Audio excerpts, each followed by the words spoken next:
Welcome back to the channel. I'm Lauren Fix, and this is the 2022 Mercedes-Benz GLC. This is the most popular vehicle that Mercedes-Benz sells, believe it or not. The GLC is, when you think about a C-Class, this is the SUV version of it, and it's really popular. It was #1 selling for the brand for 2020 and 2021, and with these all-new changes for 23, you're gonna see a difference in technology, design, and a lot of the features, and we're gonna go through them all, so stay right with us. Let's start with the front of the vehicle. The first thing you're gonna note is these new headlights. These are LED, they're projection headlights, and they're really, really bright, but they also can turn when you turn, so you're not blinding oncoming traffic.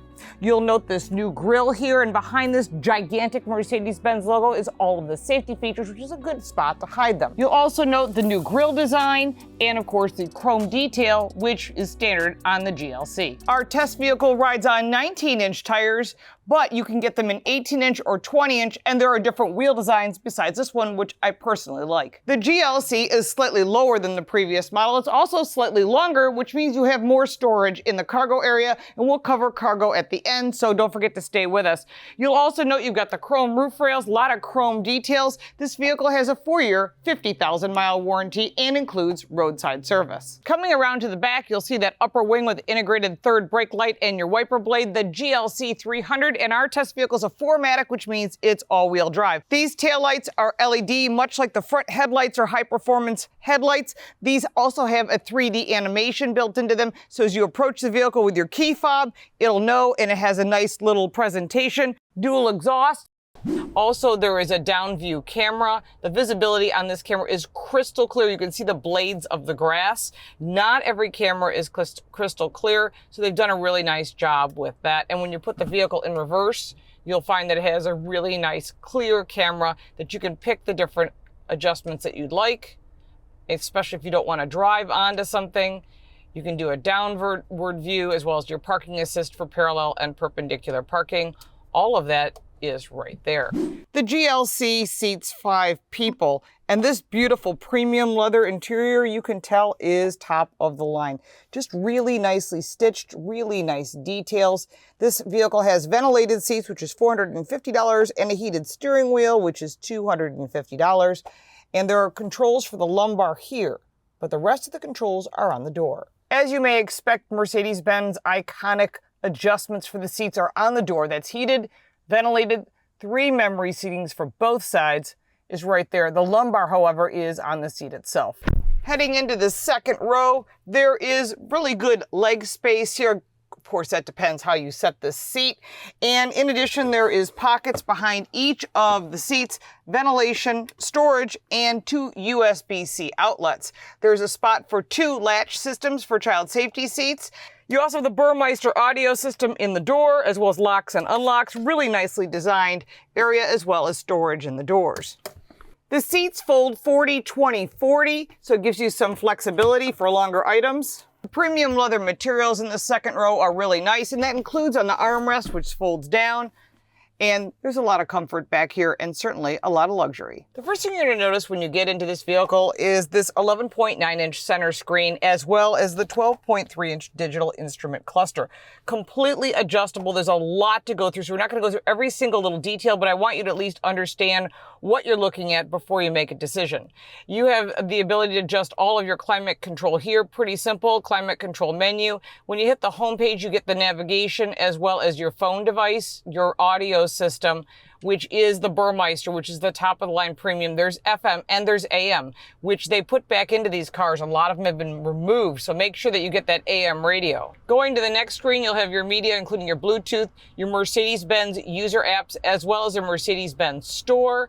Going further over is comfort. This has got some really neat features. You can set up all your kinetics for your seat, so the seat can actually come up and hold you in. Really nice feature. Your heating, including your steering wheel, and your automatic steering position. If you're really unsure of where your seating position is, this will guide you so that you have the best comfort, doesn't hurt your back, and it's really a neat system. Everybody's been asking lately about ambient lighting. There is tons of multicolors you can choose, the brightness of them, as well as the effects. You can set up all the animations. Really nice, because that's what people want. And so they've filled in that blank. This vehicle does go off-road if you want to. Yes, this vehicle is extremely capable off-road, and it has all of the features you would want as far as elevation, the tire pressure, your engine data, your tire temperatures, your position, as well as your engine data. All of that is right here. And an additional, you've got your positioning for this side as well. So they thought about everything that you could possibly want when it comes to this. Many different off-road drive modes. Now, in addition, you've got information that you can get, whether it's about consumption, the vehicle information itself, the engine information. I love this because it shows your power and your torque. Because remember, you drive horsepower, but you drive torque. So that when you really think about when you put your foot in it, that's all about torque, and your temperature gauges are here as well. Very nice in case you decide to put this on a trek. Yeah, you could. Why not? Smartphone integration for wireless Apple CarPlay and Android Auto. And there's also a head-up display that is available for this vehicle. Our test vehicle has the advanced USB package for $300 and the exclusive trim for $2,250, which includes the around view camera we just showed you, the Burmeister audio system, the illuminated door sills, enhanced ambient lighting, and the Mercedes-Benz navigation. Things that you would definitely want. Now let's take a closer look at the safety. This is really interesting because a lot of vehicles don't have some of the features that are standard on this car, and I think this is important, including the stability program, the pre-safe predictive occupant, and it has all of the avoidance settings here for downhill speed regulations, your collision avoidance, your active brake assist, and again, like all the other brands, they're starting to put in information so you know what you're turning on and shutting off, which is really helpful. Your driver assistance information, your camera information, so that's also the I have to open the camera cover, but it will actually record. Your parking for help with parallel and perpendicular parking, really helpful. The vehicle information is here as well. Your lighting setups, which a lot of people, again, like to customize for daytime running lights and so forth, system information, and your info. Everything is right here. It is all in the settings right there. So overall, this is pretty easy to use. You can press that Mercedes-Benz logo. In this case, we are the test driver, so they put that in. But you can put your private information. You can pick your favorites as well, set up your assistance, your park assist, your consumption, whatever it is. All of that can be customized here. Even if you want this display off, you can do that. Note that the ambient lighting also is inside the ventilation of the vents here. Really nicely done. Going into the drive modes, you'll see your center screen changes for off-road, for eco, for comfort, for sport, and for individual. Set that up the way you want.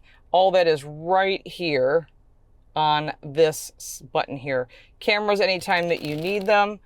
This gets you to all the systems that you want to turn on or off, such as safety features, a car wash mode, really smart, active lane assist. All these features are right here. For your fingerprint, if you don't want to carry your key, it'll get used to your fingerprint. I'm not a big fan of that because who's collecting that fingerprint information? I guess you can be a little paranoid on that. Audio system, and then on and off. Further back, this is real carbon fiber. Of course, I wouldn't expect anything less from Mercedes-Benz. The cup holders are nice because they're spring-loaded. This one retracts. This one is fixed. There's also wireless charging in this area, as well as 2 USB-C ports. Further back, you've got your split glove box, and you've got more charge ports and areas to put items. The one thing I noticed on these seats is that you can adjust the headrest by just pressing this little button here on the side. Really nicely done. Nice design style, because you want this headrest to catch your head in case of an accident, so you want to make sure you set that properly. Going back to the dash, real wood, real aluminum, real beautiful high quality full stitched leather, really top of the line. I wouldn't expect anything less. And a gigantic glove box. In the doors, you've got additional storage as well as your Burmeister audio. In front of you, this nice grippy steering wheel with real stitching, which I really like. If you've driven a Mercedes-Benz before, you know that you've got your audio controls here. This is your shift lever, which is standard and part of the iconic statement when it comes to Mercedes-Benz. The left side has your cruise control, your safety features, and the ability to get to that center screen, and we'll talk about that in a second, as well as your wiper blades. This I really like. Mercedes-Benz has always done a great job with letting you choose what you prefer, and that would include the sport gauge, the understated gauge. So each gauge panel is something you can choose. If you want the full navigation in front of you, you want your driver assistance information, you're going off-road, you'll definitely need all that. and of course a service mode. Let's hope you don't need that. You shouldn't. Mercedes-Benz is known for having top quality product, and I like the sport gauges. I just think they're really cool. And we'll press that, and boom, we've got the sport gauges. All the information you would need, including G-forces, everything is right there. Left side is headlights and ventilation. Beautiful detail to materials. Open that panoramic roof, that's $1,500. That'll give you that full piece of glass all the way back. Easy to open, easy to close. Just swipe your finger across that line.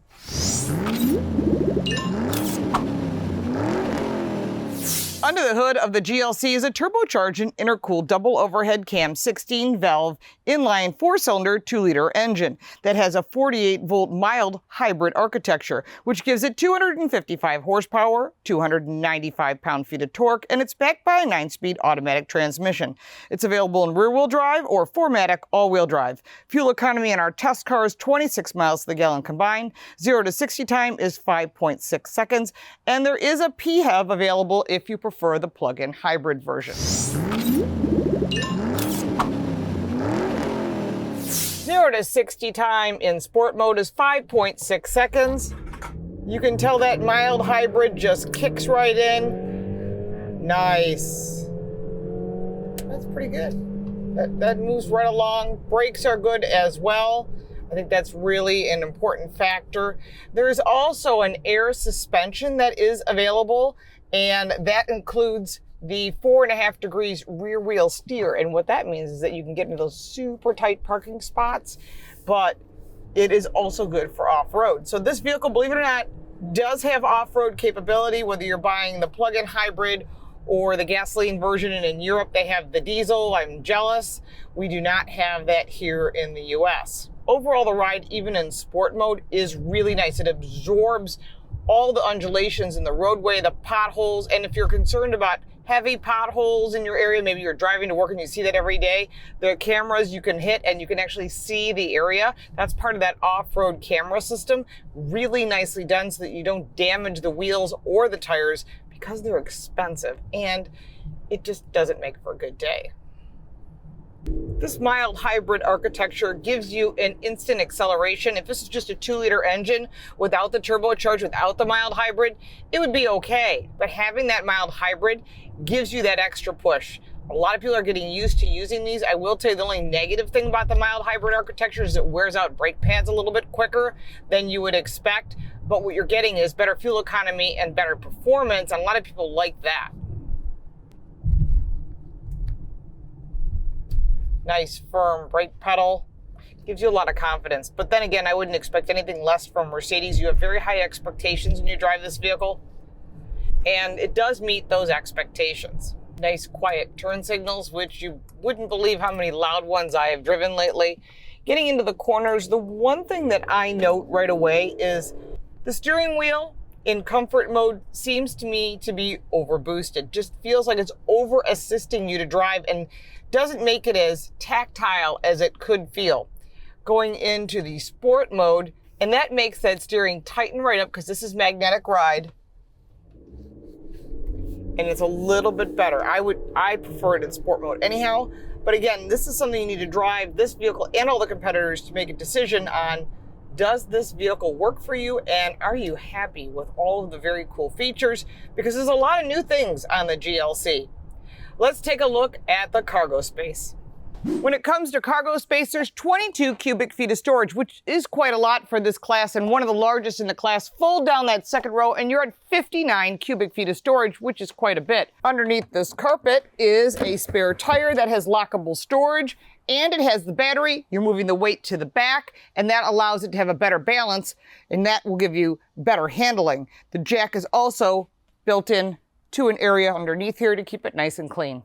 There is bag hooks on both sides and the ability to fold down the rear seat.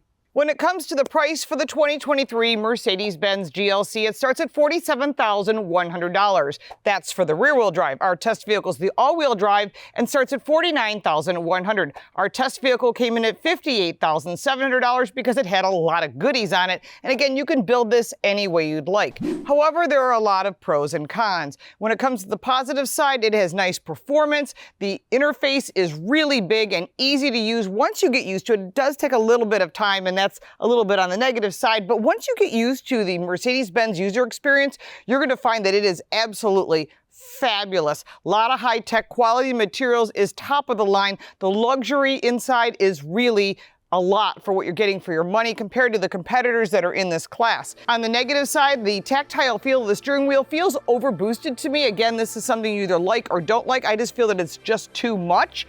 And also the rivals do have a lot of sportier details in this. This is more about luxury. Now let's get to the competitors, and it's a long list. There are many competitors in this class, including the Porsche Macan, the Genesis GV80, as well as the BMW X3 and X4, the Audi Q5, the Lexus RX. There's a ton of vehicles in this class that compete from not just Jaguar and their F-Pace, but also in Land Rover. So make sure to test drive all the vehicles before you make a final decision, and check with your insurance agent, because that's going to make a big difference on which vehicle you choose in the end. I'm sure you have additional comments and questions about this vehicle. Put them in the comments below. Let's start that conversation. Do you own one of these? Are you buying one of these? Or did you buy something else, and why? If you got value from this video, make sure to like and subscribe for more videos like this one. If you'd like to support our channel, you can buy me a cup of coffee. The link for that is in the description, as well as the website, the podcast, and my book. Thank you so much for watching. We appreciate your support, and we'll look forward to seeing you next time.